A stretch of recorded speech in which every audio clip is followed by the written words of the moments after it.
अंगारो जिणवर वस्त्र हस्त बद्ध संसार सागर तारे नरम नारी। अहो अहो श्री सदगुरु करुणा सिंधु अपार, आपा मर पर प्रभु करो अहो अहो उपकार। अनंत शुद्ध आत्माओं को नमस्कार। शुद्ध आत्मा स्वरूप प्राप्ति का लक्ष्य जिनका बन चुका प्रयत्नशील उन सभी साधकों को नमन नमन नमन।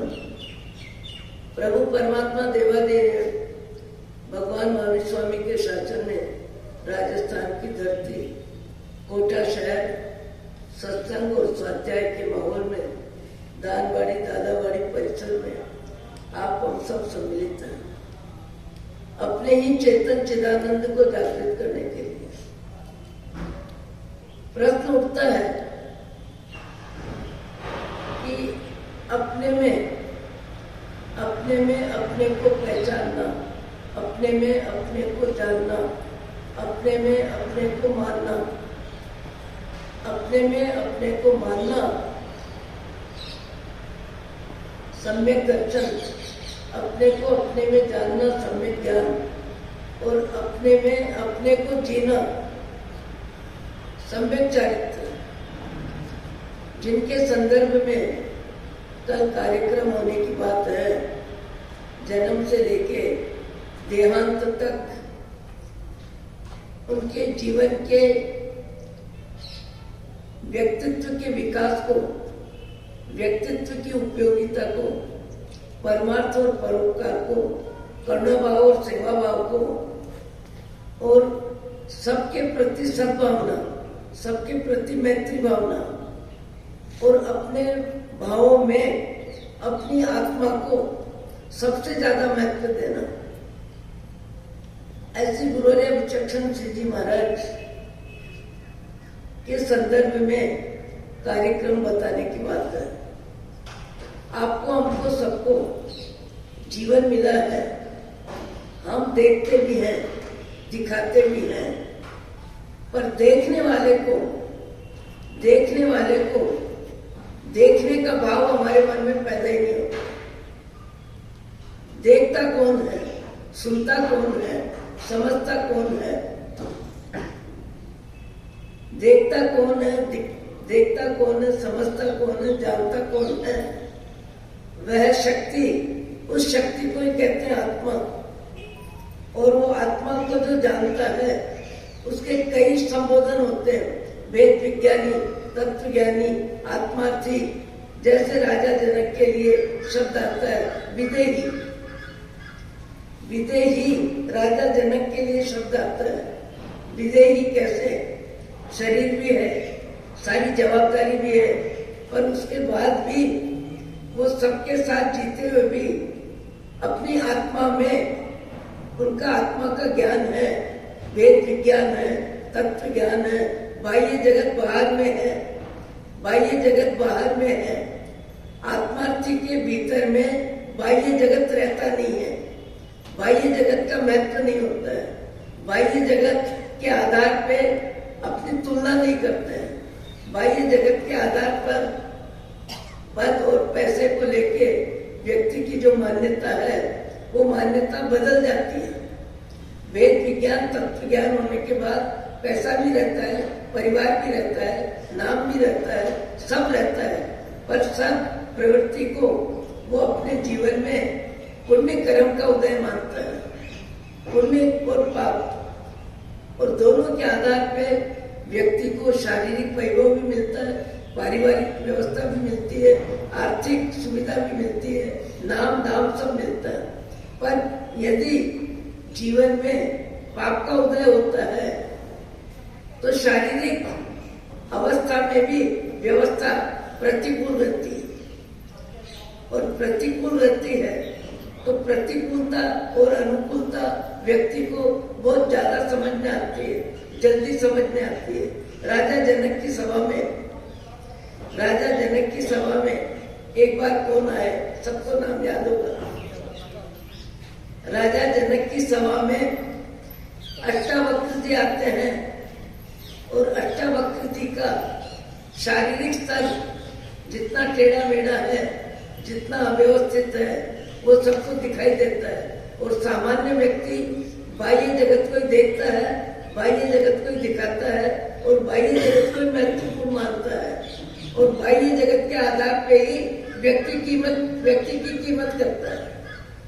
सुंदरता, संपत्ति, साधन, सुविधा और भीतर के जगत में दान रुचि है, परमात्मा भक्ति है, शास्त्र स्वाध्याय है, सज्जनों की संगति है, वो हम ये पहचान में जिसका दिल दिमाग लगता है वो बात अलग है।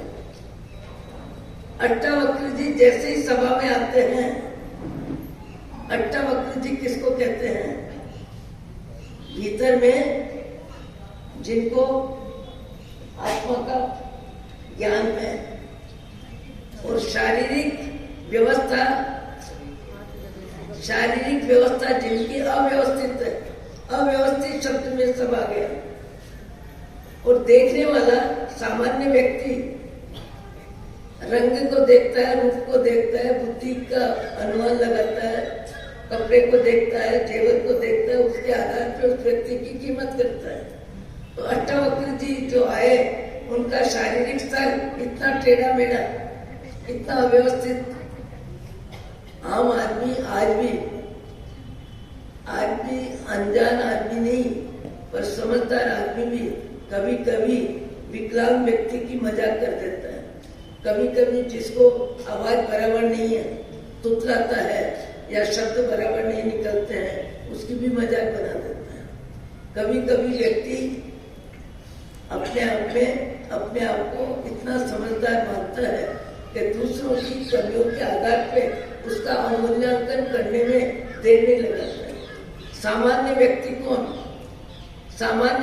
कौन? जो बाह्य जगत में जीता है, बाह्य जगत को जानता है, बाह्य जगत को देखता है और बाह्य जगत को दिखाता है और बाह्य जगत को बटोरने में और बाह्य जगत को बढ़ाने में, बाह्य जगत को जमाने में और बाह्य जगत को सजाने में जीवन पूरा लगा देता है। पूरा मनुष्य जीवन बाह्य जगत की व्यवस्था में ही सारी शक्ति को लगा देता है और बाह्य जगत का आकर्षण व्यक्ति को इतना होता है कि सत्संग की बात सुने, कहीं वक्ता के रूप में जाके खड़ा भी हो जाए, अच्छे विचार भी बांटते, अच्छी बातें भी बोलते, पर बाह्य जगत का आकर्षण जब तक आत्मा को आत्मा का ज्ञान नहीं होता है, जब तक आत्मा को आत्मा का ज्ञान नहीं होता है, वहां तक बाह्य जगत का ही महत्व रहता है, बाह्य जगत ही महत्वपूर्ण रहता है। बाह्य जगत के आधार पर व्यक्ति कीमत करता है और बाह्य जगत के आधार पर ही अपनी कीमत करवाता है। ये मूढ़ात्मा, शरीर में हूँ ऐसी मान्यता जिनकी होती है, मैंने खुद ने अपनी आंखों से देखा। बहुत समझदार व्यक्ति, पढ़े लिखे व्यक्ति, वर्षों से पद के आधार पर जिनका जीवन है, 10 साल है, जैन समाज के व्यक्ति हैं, जोधपुर के थे। योग संयोग से मुझे उनके घर जाने का योग मिला। पत्नी ने 28 करीब व्याख्यान वगैरह हुआ, करीब 70 बरस की उम्र होगी और सवेरे 3 बजे से मुझे लगा सामायिक करेंगे, जाप करेंगे, प्रतिकोण करेंगे।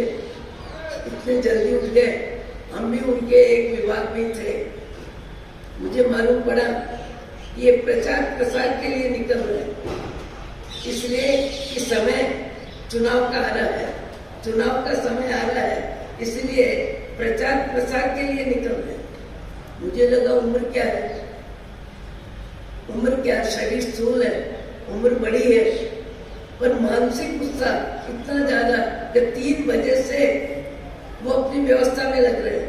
आने वालों को चाय भरपूर चल रही है, आने वालों को सम्मान दे रहे, हाथ मिला रहे, मेरे ये सब सहयोगी है, मेरे सब सहयोगी है। सहयोगी आत्मार्थी व्यक्ति सब आत्माओं का सहयोगी रहता है, सब आत्माओं के प्रति मैत्री भाव रखता है, सब आत्माओं के प्रति उदार दृष्टिकोण होता है। पर बाह्य जगत ही जिसके लिए सब कुछ है, वह व्यक्ति हर उम्र में उत्साहित रहता है, आनंदित रहता है और प्रचार प्रसार में अर्थव्यवस्था भी पानी की तरह बहाता है, पानी की तरह अर्थव्यवस्था भी बहा देता है। क्यों? उसके जीवन का लक्ष्य है नाम मिले, दाम मिले, पद मिले, सम्मान मिले, हजारों लोग मुझे हाथ जोड़े, हजारों लोग मेरी प्रतीक्षा करे, हजारों लोग मुझे माने। सब कुछ जानता है, सब कुछ मानता है, पर अपने आप को नहीं जानना, नहीं मानना जब तक जीवन में है, वहां तक सारा परिश्रम, जितना भी परिश्रम है, सारा परिश्रम पुण्य का उदय और पाप का बंध। सामान्य व्यक्ति पाप के बंध का विचार ही नहीं करता है कि कब मेरे जीवन में कितना पाप हो रहा है।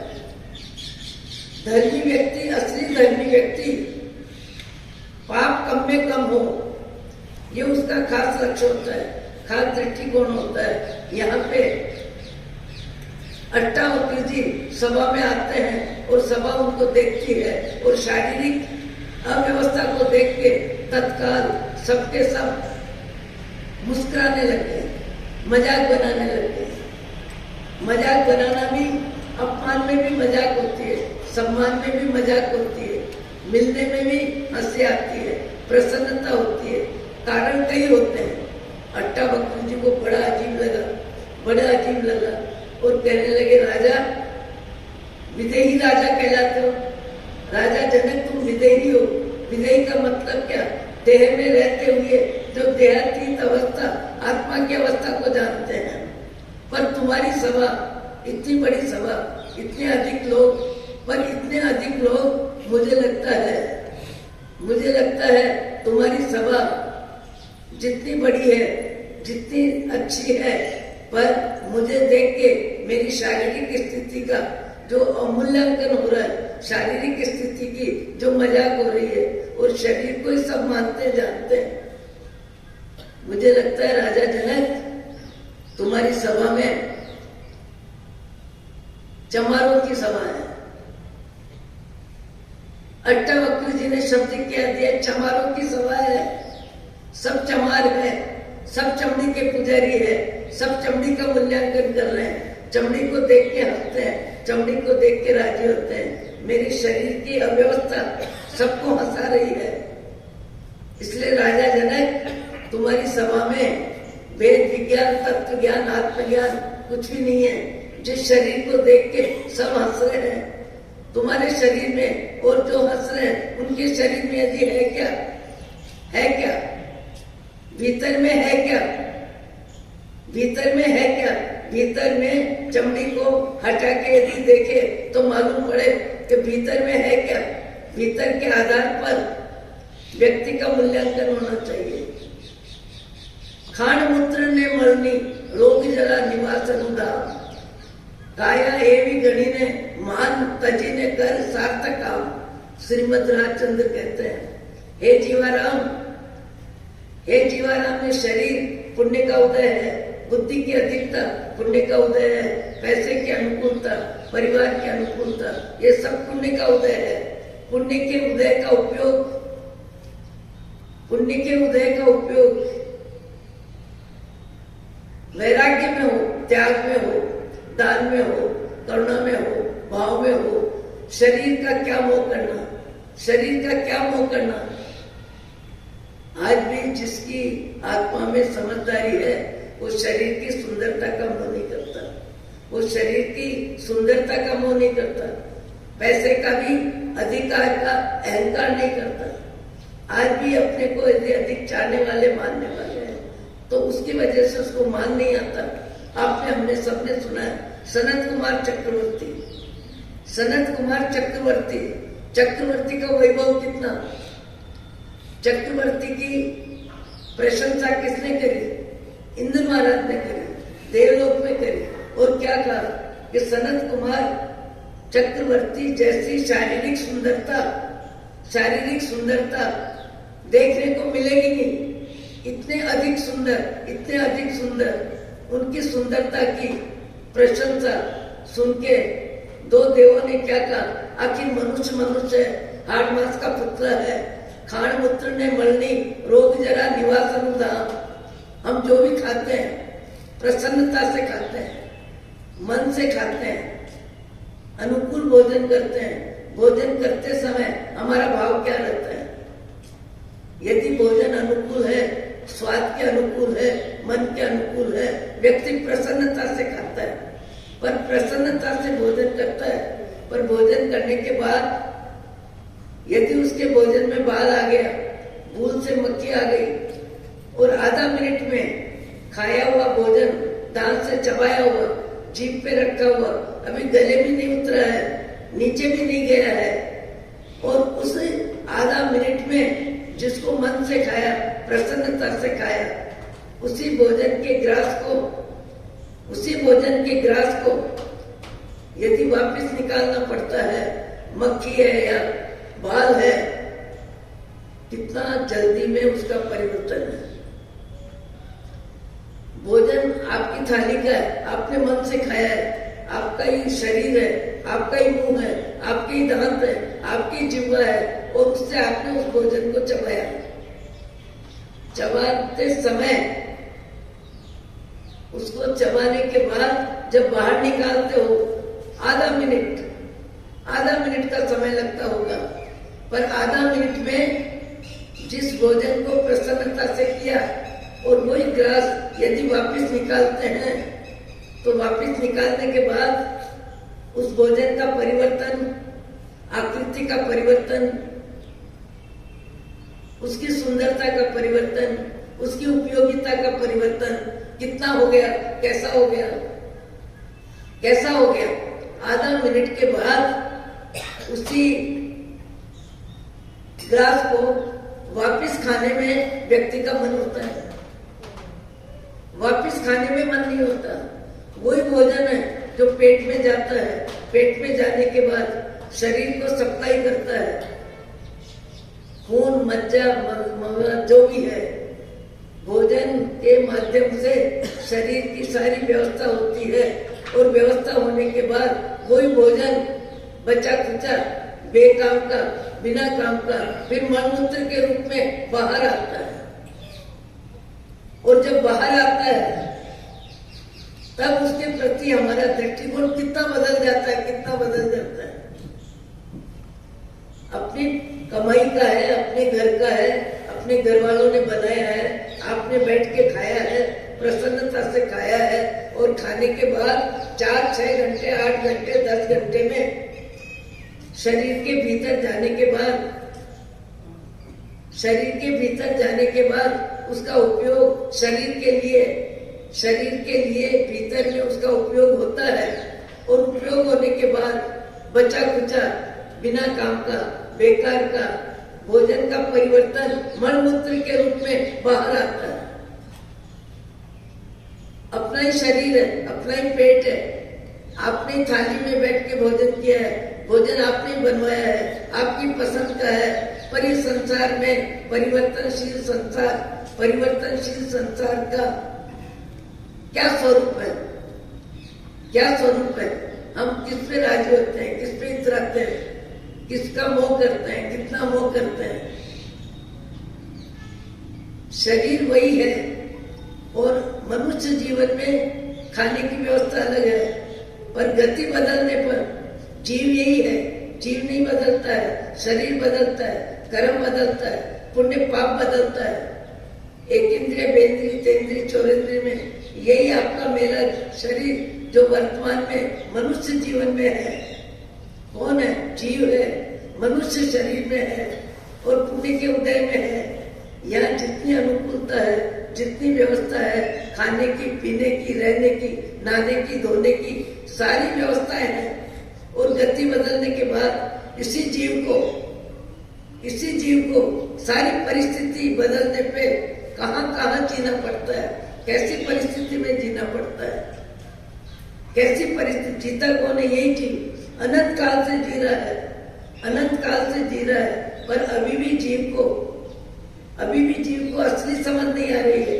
यहाँ से भी जाना ही है, और जाने के बाद कर्म के अनुसार शरीर मिलेगा, और शरीर की व्यवस्था को जीव स्वीकार करता है। मुझे बार बार विचार आता है, क्या मुस्कुराना, क्या अहम करना, कुछ समय से मिला है, कुछ समय के लिए मिला है, जो मिला, जितना मिला, जैसा मिला, कुछ समय से मिला है, कुछ समय के लिए मिला है। क्या इतराना, क्या अहंकार करना, क्या अपने आप को अधिक मानना, क्या मानना। यही शरीर, मैं बार बार बोलती हूँ, मेरा ही शरीर मान लो गलती का भुगतान करने के लिए गाय के शरीर में जाए और गाय के शरीर से बाहर आता है 9 महीने के बाद बछड़ा बछड़ी के रूप में। जन्म मरण का क्रम सबका समान है, राजा हो, राणा हो, छत्रपति हो, कोई भी हो। जन्म माँ के गर्भ से और मृत्यु शरीर की होने पर शरीर को राख में बदलना, ये क्रम सबके साथ एक साथ है। और शरीर किसके आधार पे बदलता है? कर्म के आधार पे। कर्म की व्यवस्था कौन करता है? व्यवस्था कौन देता है? किसको किस गति में जाना है, किसको किस गति में भेजना है? कोई व्यवस्था नहीं देता। सब अपना भाव जगत ही अपनी गति बदलता है। अपना भाव जगत ही अपने को देवगति देता है, अपना भाव जगत ही अपने को त्रियंच गति देता है, अपना भाव जगत ही अपने को नरक गति देता है। अपना भाव जगत ही व्यवस्थापक है, व्यवस्था कोई दूसरा नहीं देता है। और गलती का भुगतान हर जीव को करना पड़ता है। अच्छाई का भुगतान भी होता है, बुराई का भुगतान भी होता है। जीव देवगति में भी जाता है। मनुष्य बन के यदि सद्गुणों की बहार है, यदि सद्गुणों की अधिकता है, मैत्री है, प्रमोद है, माध्यस्थ भाव है, परमात्मा भक्ति है, सज्जनों की संगति है, साधु संतों की व्यावच है, सारे अच्छे कार्य व्यक्ति करता है, क्रोध मान माया लोभ का व्यवसाय कम है, तो इस मनुष्य भव से विदा होके भी आपकी मेरी आत्मा फिर इस मनुष्य भव में आ सकती है, फिर आ सकती है। तो जितनी अच्छाई है और अच्छाई बढ़ेगी, और अच्छाई बढ़ेगी। शास्त्रकार कहते हैं कि मनुष्य मर के बार बार मनुष्य कितने बार बन सकता है? 7-8 भव लगातार मनुष्य मर के मनुष्य बन सकता है। मनुष्य मर के नरक में भी जा सकता है, त्रियंच में भी जा सकता है, देवगति में भी जा सकता है, और मनुष्य मर के फिर मनुष्य भी बन सकता है। पर देवगति के लिए पुण्य का प्रमाण ज्यादा चाहिए, और मनुष्य गति के लिए सद्गुणों की अधिकता चाहिए। मनुष्य जीवन देखा जाए तो देवों के जीवन से भी अधिक महत्वपूर्ण है, अधिक महंगा है, अधिक क्वालिटी है। इसलिए तो देवता भी मनुष्य जीवन में आने की भावना करते हैं, भावना बात है। देवा भी तब नमन संति जस दमने सयामनु। देवता जैसे देवता जिनके पास भौतिक जगत अपार वैभव का कोई ठिकाना नहीं, असत्ता वेदनी का कोई काम नहीं, न बुढ़ापा है, न बचपन है, सदा एक बाहर है शारीरिक जिंदगी में। पर उसके बाद भी दस्तकालिक सूत्र कहता है, देवा भी तब नमन संति। देवता भी मनुष्य बनना चाहते हैं, क्योंकि मनुष्य बनने के बाद ही आत्मा का सर्वोपरि विकास, अहिंसा संयम और तप, तीनों का पालन, तीनों का आचरण मनुष्य भव में हो सकता है। और मनुष्य भव ही कर्म क्षय कर सकता है, और मनुष्य के भव में ही आत्मा और ऊपर उठ सकती है, और मनुष्य के भव में आत्मा से परमात्मा बनने का मार्ग पकड़ सकता है, महाविद्या में जा सकता है। मनुष्य के लिए पुण्य अधिक चाहिए, पर पुण्य से अधिक सद्गुण चाहिए। सामान्य व्यक्ति संपत्ति के लिए सद्गुणों को लुटाता है। ये शब्द ध्यान देना जैसा है। सामान्य व्यक्ति संपत्ति के लिए सद्गुणों को लुटाता है। झूठ, चोरी, अन्याय, अनीति जैसा प्रसंग हो, जैसी परिस्थिति हो, झूठ बोलना हो झूठ बोलेगा, चोरी करनी है चोरी करेगा, किसी का आरोप गलती के बिना किसी को आरोप दे देगा, किसी को आरोपित होने के बाद भी उसको निर्दोष साबित कर देगा। पद और पैसे की खुमारी में जीव अनेक बार अपने सद्गुणों को लुटा देता है, सद्गुणों को छोड़ देता है, और पाप प्रवृत्ति में रुचि ले लेता है। जबकि मनुष्य भाव में आने के लिए सद्गुणों की संपन्नता सबसे ज्यादा चाहिए। जबकि अभी एक शब्द क्या रहा है कि व्यक्ति पुण्य के उदय में पैसे की अधिकता के लिए या और अधिक धन कमाने के लिए या अधिक परिग्रह बढ़ाने के लिए कई प्रकार की व्यवस्था है मनुष्य जीवन में। उसके लिए अधिकतर व्यक्ति अपनी इच्छा पूर्ति में सद्गुणों को लुटा देता है। और महामानव वे होते हैं जो सद्गुणों की संपत्ति के लिए संसार छोड़ देते हैं, त्याग और तप के लिए वैभव का त्याग कर देते हैं, परिग्रह का त्याग कर देते हैं। उनको परिग्रह की मूर्छा खत्म हो जाती है, परिग्रह का महत्व खत्म हो जाता है, परिग्रह की उपयोगिता खत्म हो जाती है। आज कई व्यक्ति जिंदगी भर परिग्रह बढ़ाने में लगे रहते हैं। और आपने नाम सुना होगा दीक्षित होके भी अभी तो देहावसान भी हो गया,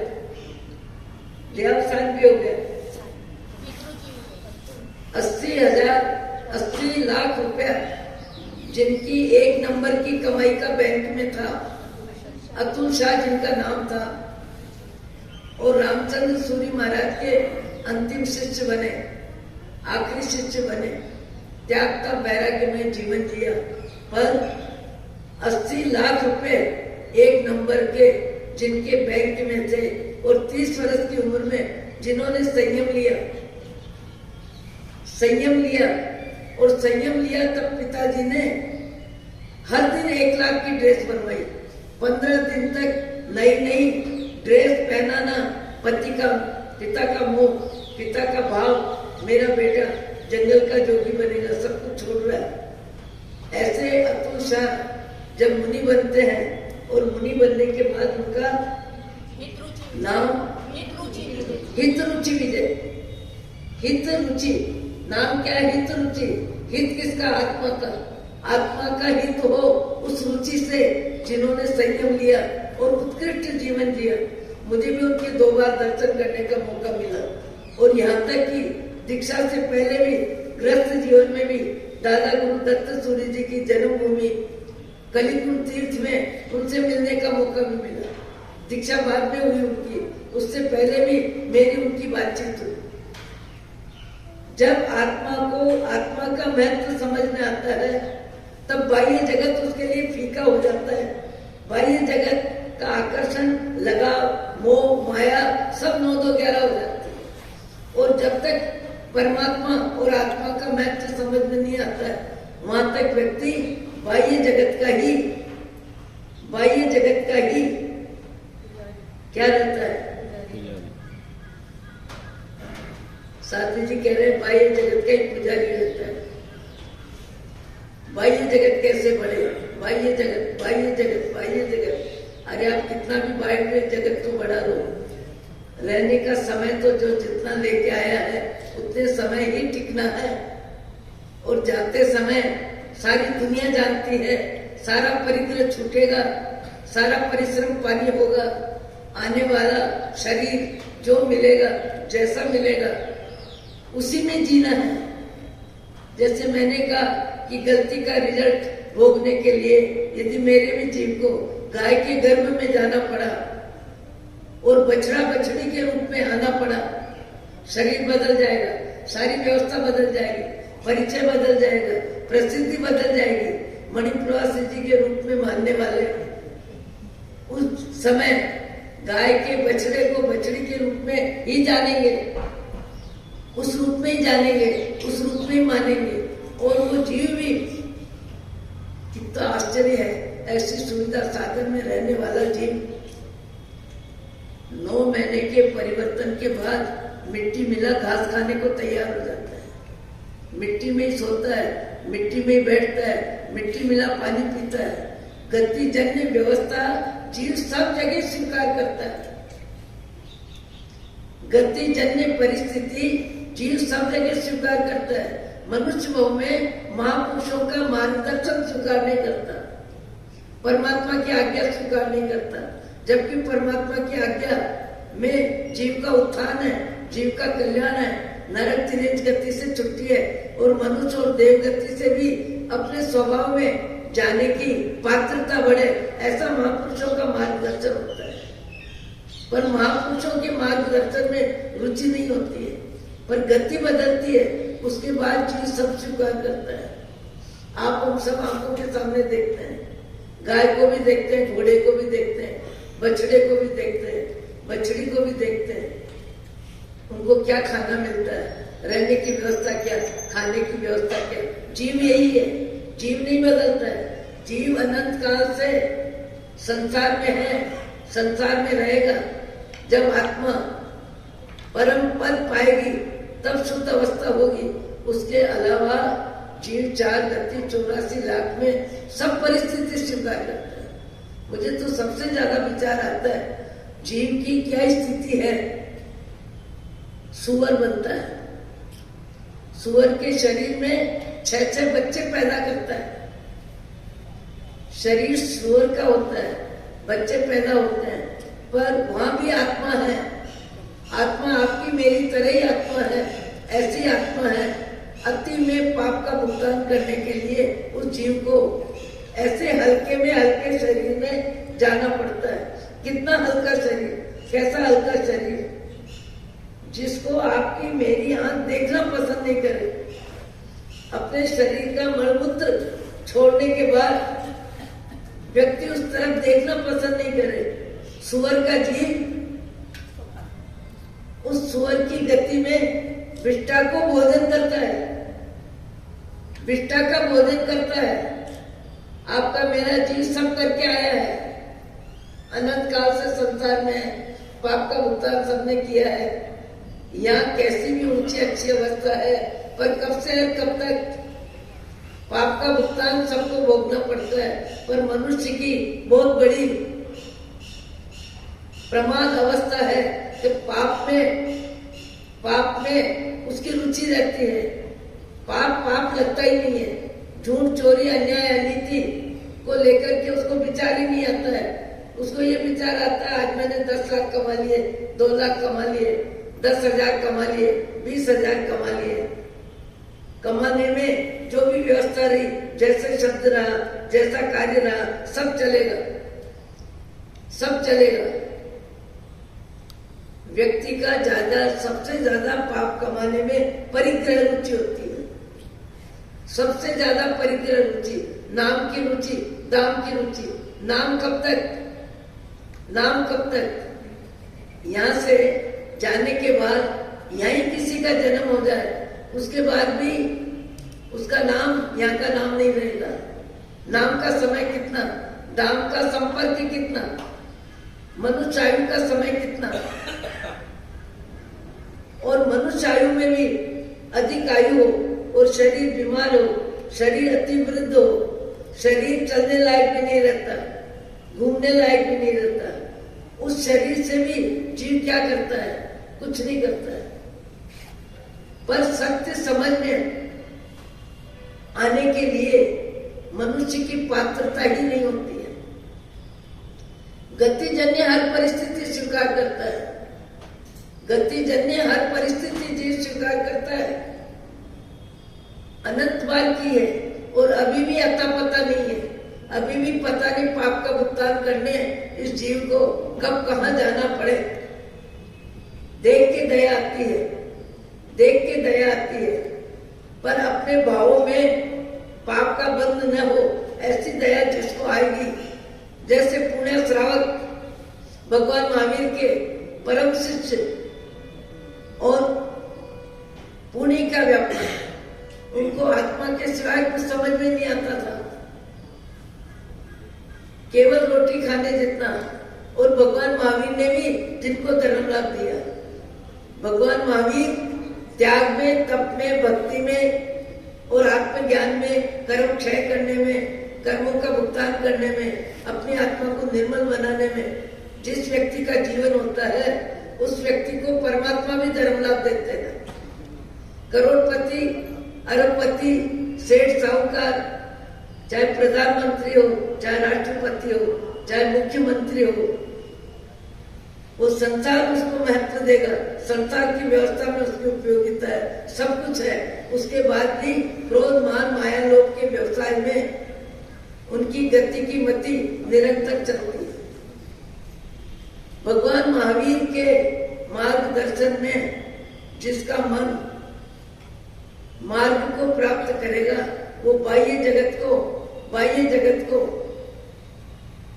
जगत में ही रखेगा और बाह्य जगत के लिए उपयोगी बनाएगा। पुण्य के उदय का उपयोग करेगा, ज्यादा में ज्यादा करेगा, करुणा भाव से, सेवा भाव से, दया भाव से, शास्त्र स्वाध्याय में, सज्जनों की संगति में, त्याग और तप में वो पुण्य के उदय का उपयोग अपनी आत्मा को निर्मल बनाने में लगेगा। और जिसको आत्मा का लक्ष्य नहीं है, परमात्मा की भक्ति नहीं है, जिन वाणी के स्वाध्याय का असर नहीं है, वो तो बाह्य जगत में ऊंचाई को देख के, प्रसिद्धि को देख के, प्रतिभा को देख के और पुण्याई की अधिकता से पद और पैसे को देख के अपनी खुमारी में आ जाता है। और खुमारी किसकी है? पद की, पैसे की। वो पैसे और पद की खुमारी कब से है और कब तक है? जीव अनंत काल से है, अनंत काल तक रहेगा, सिद्ध अवस्था में भी रहेगा, शुद्ध अवस्था में भी रहेगा। अभी संसार अवस्था में है। जिसको समझ आती है वो जीवन की बहार बदल देता है। जीवन में जीवन की बहार बदल देता है। बाहर की बहार से बाहर निकल जाता है, बाहर की बहार से बाहर निकल जाता है और भीतर की बहार लेने के लिए बाहर की बहार को राम राम करता है। बाहर की बहार को राम राम करता है। अष्टावक्र जी ने राजा जनक को क्या कहा? राजा जनक को क्या कहा? हे राजा जनक, तुम्हारी इतनी बड़ी सभा में मेरे शरीर की वक्रता को, मेरे शरीर के टेढ़े मेढ़ेपन को देख के सब मजाक बना रहे, हंस रहे, मुस्कुरा रहे। इससे मुझे लगता है तुम विदेही हो, पर तुम्हारी सभा में केवल चमड़े की कीमत है। दीपे चाम चादर मणि, आड़ पिंजरा दे, भीतर या सम जगत में और नहीं गिनगे। तुम्हारी सभा में सब चमड़े की कीमत करने वाले हैं और मेरा चमड़ा, मेरा शरीर का ढांचा जो टेढ़ा मेढ़ा है, उसको देख के इनको मजाक आ रही है, हंसी उड़ा रहे हैं। इससे लगता है ये सब चमड़े के पुजारी हैं, सब शरीर के प्रेमी हैं, शरीर की अवस्था को अपनी अवस्था मानते हैं और भीतर में आत्मा की निर्मलता का इनको अनुमान नहीं है। बाह्य आत्मा, अंतरात्मा, परमात्मा। बाह्य आत्मा से अंतरात्मा में मनुष्य भाव में प्रवेश हो सकता है और अंतरात्मा में जिसका प्रवेश हो जाता है उसका जीवन सारा बदल जाता है। गुरुदेव विचक्षण सिंह जी महाराज, जिनके जीवन के संदर्भ में कल कार्यक्रम होगा, 8 वर्ष की उम्र में, 4 वर्ष की उम्र में सगाई संबंध, वो एक समय था, व्यवस्था थी। 4 वर्ष की उम्र में सगाई संबंध होता है, 8 वर्ष की उम्र में पिता का देहांत होता है और पिता के देहांत से उनको आत्मा में जागृति आती है। ये मृत्यु क्या है, ये मरना क्या है, ये शव क्या है, कहाँ ले जाओगे, क्या करोगे, सारे प्रश्न उपस्थित होते हैं और सारे प्रश्न का समाधान उनका जीवन, उनका मन सांसारिक जीवन से, कि यही जीवन है। व्यक्ति जन्मता है, जीता है, बड़ा होता है, संसार बसाता है और फिर एक दिन मर जाता है। तो ये मरने वाला कौन और जाने वाला कौन और जीने वाला कौन? उनके भाव जगत में इतनी जागृति आती है कि 11 वर्ष की उम्र में संयम स्वीकार करने में उनका मन मक्कम है, पूरी तरह तैयार है। पर दादाजी को लगता है मेरा बेटा तो चला गया, बेटा मर गया, पर बेटे की संतान, ये बेटी मेरे लिए तो पोता ही है, इसके बिना मैं नहीं रहूंगा, इसको मैं नहीं छोड़ूंगा, इसको मैं नहीं जाने दूंगा। और उनको वैराग्य आ गया, मासी जी का योग मिला, स्वर्ण सिंह जी महाराज का। उस समय विज्ञान सिंह जी महाराज, मातोश्री ने उनकी भावना को साकार रूप देने के लिए, सात्विक जीवन में प्रवेश मिले, इसके लिए वो स्वयं दीक्षित होके और उनको दीक्षित जीवन में सहयोग दिया। विचक्षण सिंह जी महाराज अपने जीवन में शासन प्रभावना, संघ सेवा, मनुष्यों को मन बदलने में, त्याग और तप में लगाने में, हर तरह से हजारों मनुष्यों को ज्यादा में ज्यादा मार्गदर्शन दिया, अच्छे इंसान बनाने में, सप्त व्यसन की त्याग कराने में। एक मद्रास में तो नहीं, मंदसौर में एक मुसलमान भाई व्याख्यान में आते थे, राजेंद्र विलास में व्याख्यान होता था। मंदसौर को 10 पुरा बोलते हैं, 10 विभाग है और 10 विभाग के व्यक्ति व्याख्यान में आते थे। और एक व्यक्ति मुसलमान के रूप में नियमित आके बैठता था और वो कहता था, एक पंक्ति मुझे बोलने दो। एक पंक्ति महाराज जी के लिए बोलता था और बोल के क्या बोलता था, संयम सूर है, ज्ञानी भरपूर है, विचक्षण श्री जी तो जगत की नूर। एक पंक्ति बोल के जय करा के जाता था, पर 4 लाइन में क्या व्यक्तित्व की व्याख्या करता था। संयम सूर है, संयम सूर, कितने सूर, उनके शब्द कितने साकार हुए। जयपुर जैसे शहर में 3 वर्ष की लंबी अवधि में एक दवा की गोली नहीं खाई और कभी दादा गुरुदेव से ये प्रार्थना नहीं करी कि हे दादा गुरुदेव मुझे ठीक कर दो। हम तो रोज ठीक होने की दवा खाते हैं, ठीक होने के लिए डॉक्टर की सलाह लेते हैं, ठीक होने के लिए क्या छोड़ना क्या लेना, 3 बार दवा खाते हैं और पांव नहीं चले तो कुर्सी में चलते हैं। विचक्षण सिंह जी महाराज का जीवन अजब गजब का था। एक दवा की गोली नहीं खाई, पर कभी दादा गुरुदेव को ये प्रार्थना नहीं की। आज दादा गुरुदेव से प्रार्थना करने वाले क्या प्रार्थना करते हैं, दादा गुरुदेव झोली भर दो, दादा गुरुदेव ये कर दो, सब संसार की मांग करते हैं ज्यादातर। जबकि दादा गुरुदेव स्वयं 9 वर्ष की उम्र में संयमी बने, त्यागी तपस्वी बने और उनसे इस तरह की प्रार्थना करता है, क्योंकि भौतिक जगत का प्रेमी, भौतिक जगत को मानने वाला, भौतिक जगत में रहने वाला परमात्मा से भी प्रार्थना करके क्या करता है, यही प्रार्थना करता है। भागवत में श्री कृष्ण लिखते हैं कि मुझे मानने वालों की कमी नहीं है, मुझे मानने वालों की कमी नहीं है, पर 999 व्यक्ति मेरा नाम लेते हैं, मेरी पूजा करते हैं, मेरी ढोक देते हैं, मेरे तक आते हैं, पर 999 संसार की प्राप्ति के लिए धन मिले, पुत्र मिले, ऐश मिले, आराम मिले, पद मिले, पैसा मिले, इसी के लिए मेरे को जाते हैं। मेरे गुणों के आधार पर मेरी वंदना करने वाले 999 मेरी वंदना करते हैं, पर एक कोई व्यक्ति होगा जो मेरे गुणों के आधार पर मेरी पूजा करता है, मेरे गुणों के आधार पे मेरे को नमन करता है। बाकी मेरे को नमन करने वाले सब अपनी स्वार्थ पूर्ति के लिए मेरी उपासना करते हैं, स्वार्थ पूर्ति के लिए, क्योंकि बाह्य आत्मा को बाह्य जगत ही सुहाता है, बाह्य जगत ही देखता है, बाह्य जगत ही दिखाता है और बाह्य जगत में अपनी इमेज बनाता है। बाह्य जगत से ज्यादा उसके जीवन में होता ही क्या है। और बाह्य जगत में भगवान का नाम लेने के लिए भले समय नहीं मिले, भगवान का नाम लेने के लिए समय नहीं मिले, मंदिर जाने के लिए समय नहीं मिले, शास्त्र स्वाध्याय के लिए समय नहीं मिले, संतों की वाणी सुनने के लिए समय नहीं मिले, पर मैंने अपनी आंखों से देखा जज साहब को सवेरे 3 बजे हम उन्हीं के मकान में उस रोज रुके थे। अपनी प्रचार प्रसार के लिए 3 बजे 65-70 वर्ष की उम्र में नौजवान व्यक्ति की तरह उनका मानसिक उत्साह, नौजवान व्यक्ति की तरह स्फूर्ति, कपड़े बदल रहे, साथ वालों को सम्मान की भाषा बोल रहे, अरे तुम आ गए, चाय पियो, ये करो, वो करो, क्योंकि संख्या बल, सत्ता बल प्राप्त करने के लिए संख्या बल चाहिए और संख्या बल जिससे चाहिए वो जब घूमता है तो 150 व्यक्तियों को लेके घूमता है और 150 व्यक्ति भी इसलिए घूमते हैं कभी इनका पर हमारे भी किसी तरह काम आ जाए। सब स्वार्थ पूर्ति का खेल है, सब मोह माया का खेल है।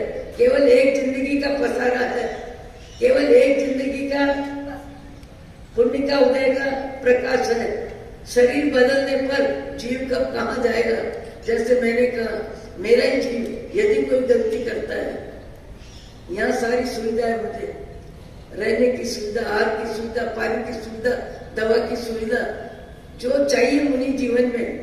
हालांकि मुनि जीवन सीमा में संक्षिप्त है, सात्विक है, अधिक कुछ नहीं चाहिए, पर जो चाहिए सब मिलता है। पर यदि मेरा ही जीव गलती से गाय के गर्भ में चला जाता है और गाय के गर्भ से जब बाहर आता है, कितना परिवर्तन, दिमाग काम नहीं करता। 9 महीने भगवान की वाणी सुनाते 40-45 वर्ष हो गए। कई व्यक्ति सुनते भी हैं, सुनाने वाले और सुनने वाले का जीवन कितना बदलता है, कितना बदला है, मैं भी जानती हूँ, आप भी जानते हो।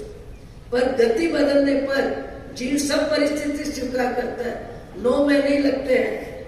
9 महीने में तिरंज गति में गाय के बछड़े बछड़ी के रूप में यदि मेरा जीव चला जाता है तो यहाँ की सारी सुविधा भूल जाता है और मिट्टी मिला घास खाता है, मिट्टी में ही बैठता है, मिट्टी में ही लौटता है और मिट्टी मिला पानी पीता है। यहाँ भी व्यक्ति के जीवन में परिवर्तन होता है।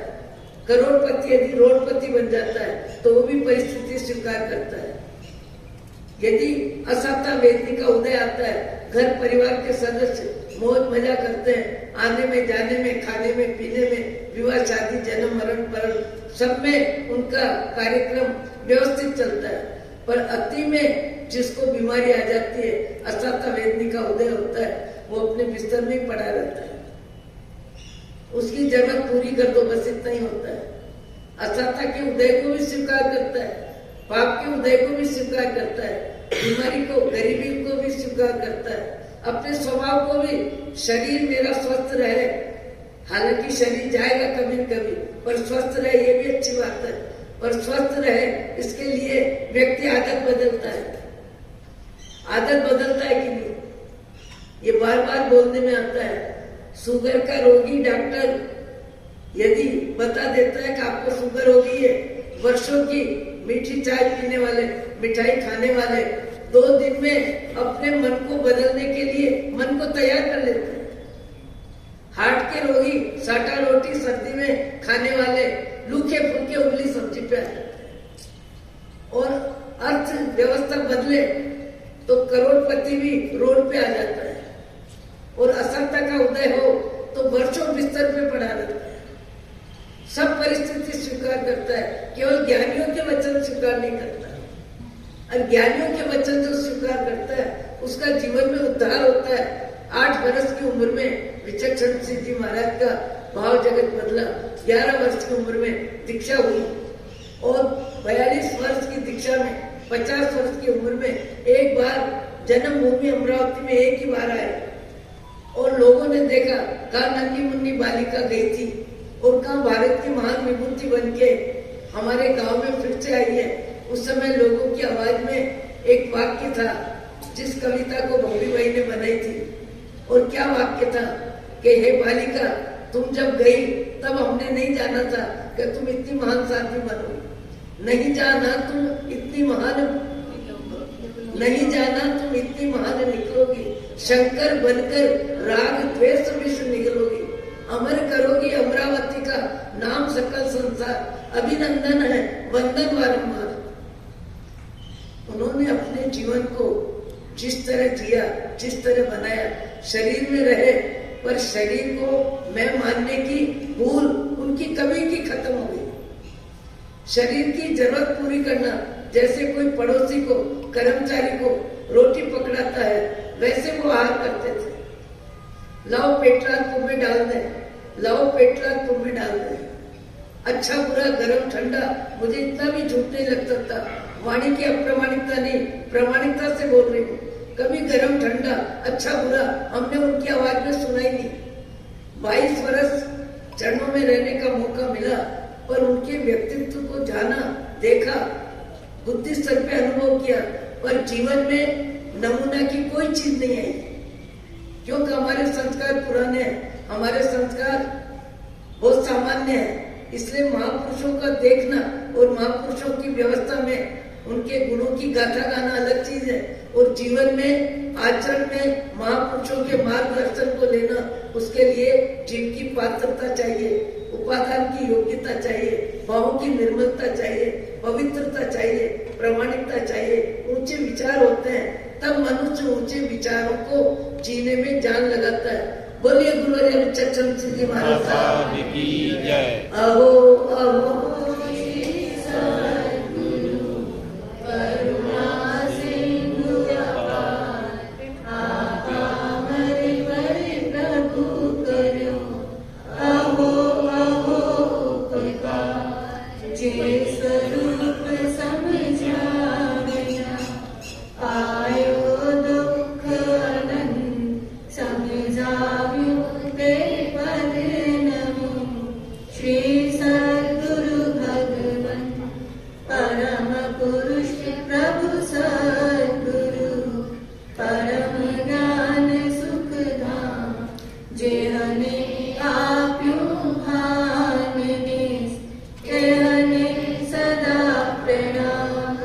देह छता जेह